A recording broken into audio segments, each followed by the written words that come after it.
The best new show of the year, Murder One, Monday on 7.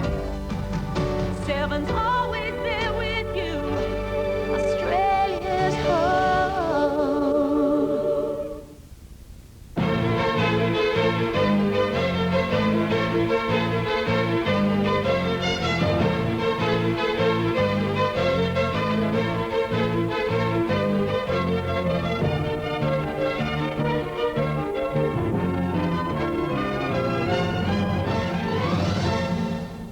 Hello and welcome to Face to Face. I'm Neil Mercer. In just a matter of weeks, Australia will send to the Atlanta Olympics our biggest ever team of athletes. Some tens of millions of dollars have been spent in a bid to bring home a record tally of medals. Competitors who do win will take home the gold in more ways than one. Apart from the medal itself, they'll be rewarded with up to $80,000. Not a bad little earner. After Atlanta, of course, comes Sydney, and here to talk about how the plans are going for both games is the President of the Australian Olympic Committee, John Coates. Welcome to the program. Hello, Neil. On our panel tonight, Glenda Corporal from the Sydney Morning Herald and Nicole Jeffrey from the Australian. Welcome to you both. John Coates, I think Australia won some 27 medals in Barcelona. Lots of money has been spent, as I say, tens of millions of dollars. How many medals will be necessary in the next Games? We're targeting by 2060 medals. I think it's a bit too much to expect that the extra money is going to suddenly bring a great improvement on the 27 we won last time. I'd hope there'd be some improvement. The Russian Olympic Committee a year ago assessed that Australia would win 30. If that's the case, I'll be happy. I think that the funding has been able to be utilised by the sports that have a tradition of doing well at the Olympics. It's a bit too much to expect the newer sports to get there so soon. But with all that money being spent, you'd expect an increase? Some improvement. So you're quite happy if you put a figure on it. What, about 40? No figure. I don't think that I should be increasing the pressure that's on our athletes when they go to Atlanta. They know that they've got a job to do, and I wouldn't like to be having medal tallies having to be met every day and increasing the performance, the pressure on those performing that day. All right, well, talking about pressure on the team, we've had some of the trials. What's the morale like in the team? I mean, Kieran Perkins would obviously be a little disappointed. How's he, for instance? I haven't spoken to him, but I understand that he's back training. He's seeking a solution to his loss of form. But I think generally the morale is very good. The rowers left yesterday. They've got some of them still to qualify. Morale couldn't have been better in that team. How much pressure is there on these athletes? Because not only is there the pressure of actually getting a gold medal, but as Neil's mentioned, there's a possibility of big money being paid under athletes' incentive programs. There's big pressure on them. I don't think the money is going to add any more pressure to that which already exists. I think that's some ancillary benefit. It's a way of us rewarding. It's a way of us providing an incentive for the athletes to go on past these games to our games in Sydney. There's enough pressure in just competing in an environment of 3.5 billion people on a worldwide television audience and in a main stadium of 80,000 or so, 197 countries, the Olympics. It's the ultimate sporting event. That's where the pressure comes. Is there a feeling, you're talking about Atlanta first, of course, and then Sydney, is there an element in the team that some people are actually looking towards Sydney rather than Atlanta? Is that a difficult thing? I mean, it's a worry, and some people are also a bit concerned. I hear that they, being a member of this team, mightn't be in history regarded as good as being important as being the Sydney 2000, and it's equally as important, and we've got to treat each games as they come, and that's a message we have to get across to these kids. Let's worry about this one first. So how do you make sure that this generation, the Atlanta generation, doesn't become the lost generation in our Olympic history? Well, we certainly will be recognising them financially, and in all of the programs that we have after the Games. We've gone to a lot of trouble already to try and place a lot of them in employment through our job opportunity program. We've placed some 85 of these athletes in meaningful employment now. We hope to get to 100 by the time of these Games. We'll continue to look after these athletes after the Games, whether they go on or don't, or whether they retire. What are the lessons that you would hope to learn out of Atlanta for Sydney? And we'll move on to Sydney very shortly, but what are you looking to learn in the next couple of months? Well, with the team itself, I think we've just got to watch how the Americans have handled the pressure as a team of competing at home. There'll be others there from the Sydney Organising Committee who'll be working with the Atlanta people. All of our competition managers have been selected. They'll be in place. People from security, people from the media, technology, they're all there. But that's not a matter that I'll be concerning myself with in Atlanta. It's more the what can we learn from the way the Americans do it as host team? And how's Atlanta looking at the moment? Are they on schedule? Is everything running smoothly there? We read that some of the construction is still to be completed, but in dealing with them on the sports issues, we're getting quick responses, and we've got very few complaints. How much of an issue will security be at the games? We've had some problems in the Middle East recently, and how much of an issue will that be for you as manager of the Australian team? We know it's receiving a lot of attention. The Oklahoma bombing, all those sorts of things have hit home to the Americans, just how vulnerable an Olympic Games is and how well they need to be prepared. I believe that all of the strategies and all of the security will be put in place. There's nothing we can do anyway, but it'll be there to protect us against terrorism. My greater concern is with the kids when their competition ends and they have a bit of a letdown, the potential for some of those kids to get in trouble around the town. Let their hair down. Let their hair down. It exists. We'll have over 400 athletes and also some young officials who've been working pretty hard, and it's a capital city like Sydney. You can get into a lot of trouble, and we've had that experience with some of the swimmers who went there last year for the Pan Pacs, and that's a concern. So are there any riding instructions for some of the competitors, John? Well, with Los Angeles, we certainly advised our team there. There were some parts of Los Angeles you don't go to, and there'll be similar advice here. The managers of the different sports will need to know where their athletes are when they go off campus, which is the Olympic Village. We'll be recommending that they travel in groups and really stay away from the trouble. All right, let's move on to Sydney. About 4 years ago, you issued an estimate of the profit that the Sydney Games might make. It was at 26 million then. Is that still the figure, or surely there must have been an update?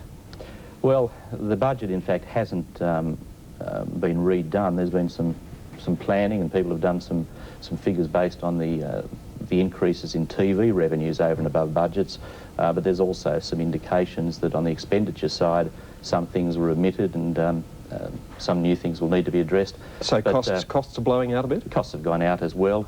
Specifically? Not specifically. I think human resources, I think, was underestimated. But I stress this, the board of SOCOG hasn't approved a new budget yet. But fair to say also that the television income has been massive, a massive increase over and above what we had budgeted, and the response on marketing to date has been excellent. So I think that those increases will more than cover any increases in expenditure. John, talking about television, the Asian market is obviously next cab off the rank. Rupert Murdoch is the major player in Asia. He has been shut out of the Olympic negotiations for TV rights up until now. Is there any reason why the IOC particularly doesn't want to deal with him?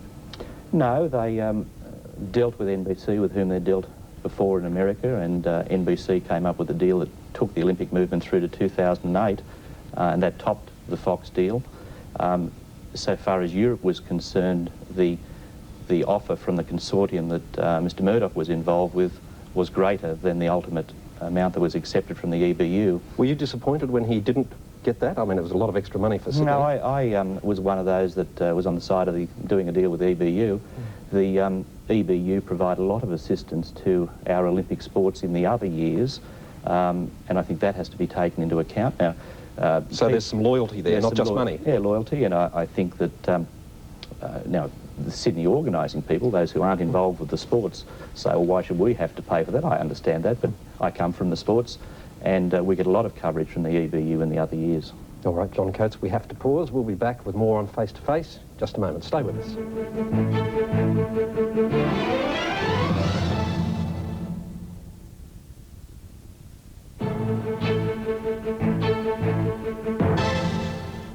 Welcome back to Face, where our guest is John Coates, the President of the Australian Olympic Committee. John, a lot of talk about tickets and the allocation of tickets for the Sydney Olympics. How is that actually going to work? Because at the moment there's a feeling around that a lot of ordinary Australians simply won't be able to get tickets, they won't be able to afford them, or they won't be available. Yeah. Well, we haven't worked out our pricing systems or our allocations yet. We're looking to learn from what's happening in Atlanta, but it will be difficult. Not everyone can attend the premium events, the opening and closing ceremonies, the finals of the track and field. The indoor event of swimming is only going to take 13,000 people in total, gymnastics, but there's a lot of outdoor events, a lot of sports that don't have such a high profile in Australia, a lot of heats. Any number of people can watch every day of the rowing and the canoeing, 60,000. So I think the kids and families from Australia who want to have an Olympic experience will be satisfied. What will be the number of seats available, say, in the main stadium? I think there's a loose figure of 50,000 seats will go to the Olympic family, media, Olympic officials, athletes, relatives and so on. Then there's 30,000 gold memberships. That leaves about 30,000 seats, am I right in that? Yes, and if that's the figure, then it's going to be more than was available in Barcelona, which in total had 55,000 in the whole of the stadium, and it's more than will be available in Atlanta, which has got 85,000. But there's an insatiable demand, and you can only build a stadium so big. It is basically just that the average Australian will really only be going to the heats and to essentially the second-rate events and things like the opening. I wouldn't call rowing second rate. Come on. It wasn't meant that way, do you? But you know, things like opening, closing ceremony, finals, 100 metres, that sort of thing. I mean, does the average Australian have a chance of going to those events? Well, if we run a lottery, then they will have a chance. There'll be some equitable system of distributing the available tickets. Is that the method you favour? Yes, it is. Yeah. And how? how? To be some lottery system, some balloting, and that's what's happened in America. And what about the price of tickets? I read that in Atlanta it's $3,350 for, I think, 14 sessions of swimming. By my usually bad maths, it makes about $200 a throw. That's pretty expensive. Yeah, almost prohibitive. It is, but you know, we have people who pay that sort of money for concerts, other forms of entertainment. I don't think there's been a great increase, in fact, on the seating prices since I can remember $200 for the ceremonies in Los Angeles in '84. There will be just an inflationary increment based on the Atlanta prices. There certainly won't be a rip-off. But sorry. Graham Richardson has been given particular responsibility for looking at this area and perhaps coming up with some solutions. Has he come up with any, so far as you know, yet? Well, I've read that, but I haven't seen that SOCOG's ever given Graham that responsibility. I saw that was mentioned at the time that he was appointed, but that's never been discussed within the SOCOG boardroom. It's a responsibility of all of us, not Graham alone. Right. So he won't be doing that? Not to my knowledge. Well, who will be doing it? Well, the management will make a report. They'll come up with a proposal to the SOCOG board and it'll be considered. What about the talk that it should be the people's games, and yet there seems to be a feeling that most of the people will be left out. They'll be viewing it on telly. Well, you know, we always have that problem. It's a greater problem in a land of 280 million people than it is in our country. But as I say, there is going to be a lot of events taking place over the 15 days of the Games, and you know, we will be wheeling in and making available seating for school children wherever possible, and I think most demand will be satisfied. What sort of image do you think that you'll portray for the 2000 Games? There was talk in the bid that was the Athletes' Games, then we've heard talk about the Green Games. I mean, I gather SOCOG is trying to work out perhaps what image you will And Melbourne was the friendly games and those sorts of things. It wasn't all that friendly, I gather. But some of the water polo competitions, yeah. But now look, for me, where I come from, obviously the emphasis should be on the athletes. It will be the best games ever delivered in terms of the technical side of the games, the concentration of all the athletes in one Olympic village, the proximity to the events, nothing more than 30 minutes away.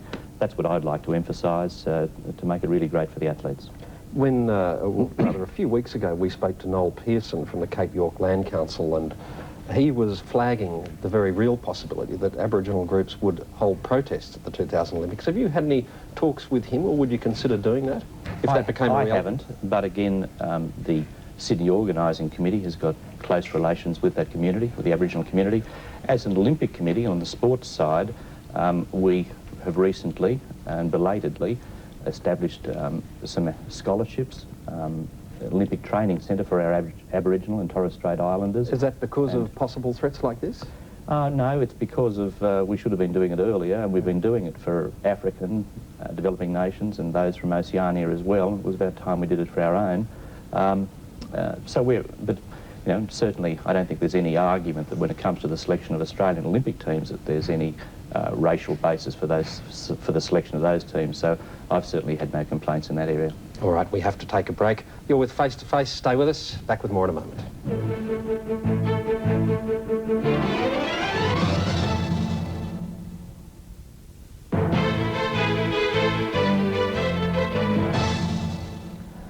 Welcome back to Face to Face. John Coates, a lot of talk, of course, recently about drugs in sport. How widespread is the usage of drugs at the moment?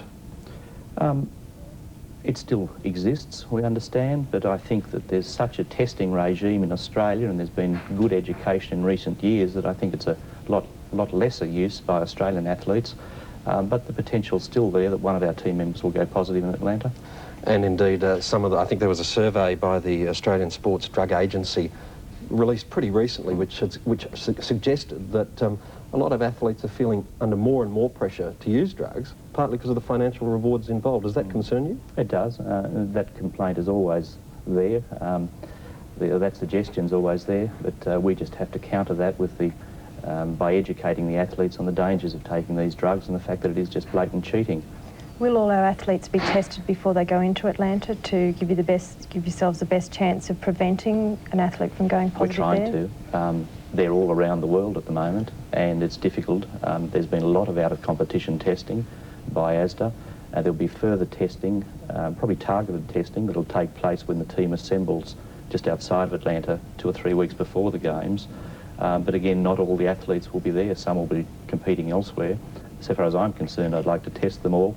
One of the problems, though, is the cost of all this.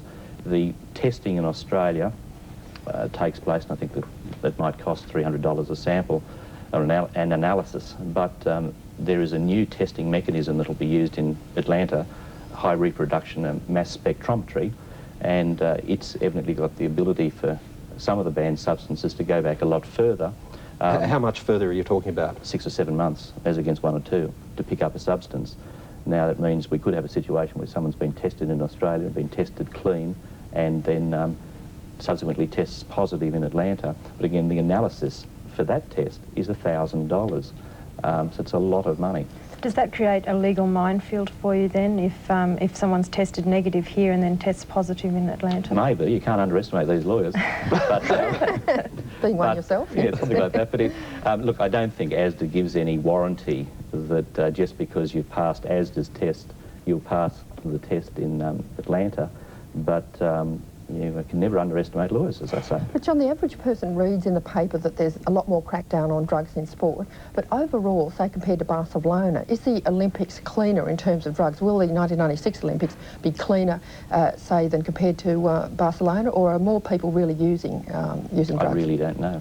I just don't know. I know that there's far more testing and far more out-of-competition testing here and around the world. That leads me to think that it will be a cleaner Games. But there's no Ben Johnsons round the corner? Yeah, well, there probably are, and I can't assuredly say that people aren't on top of the system in other parts of the world. And well, speaking of other parts of the world, what about the Chinese swimmers? An awful lot of talk about them. What's the situation there? Has that improved? Well, there has been a lot of out-of-competition testing there, and a lot of testing by other agencies that have been allowed into China, but it's a big place. I don't know that they've had access to every part of China. Again, I can't say that. But one gets the impression that the Chinese are certainly aware of the adverse publicity that surrounded their spate of positive tests, and that they are trying to clean up their act. If you're talking about cleaning up your act and setting an example in terms of behaviour, what about the decision to include Gennady Turetsky in the team, overriding his own association's decision, and also the possibility of Scott Volkers being included? Isn't that sending the wrong message? Turetsky got into trouble on a plane, not accompanying a team, but he was disciplined by his own Swim Coaches Association, but we've taken the view in adding him to the team that we were penalising by leaving him off 3 swimmers on the team on whom we're relying very much. They came to us with submissions, and I've met Turetsky since all this. And you're happy for him to go? Sure, suddenly it becomes my responsibility, though. All right, John Coates, we have to leave it there for a moment. Stay with us. Back with more after the break.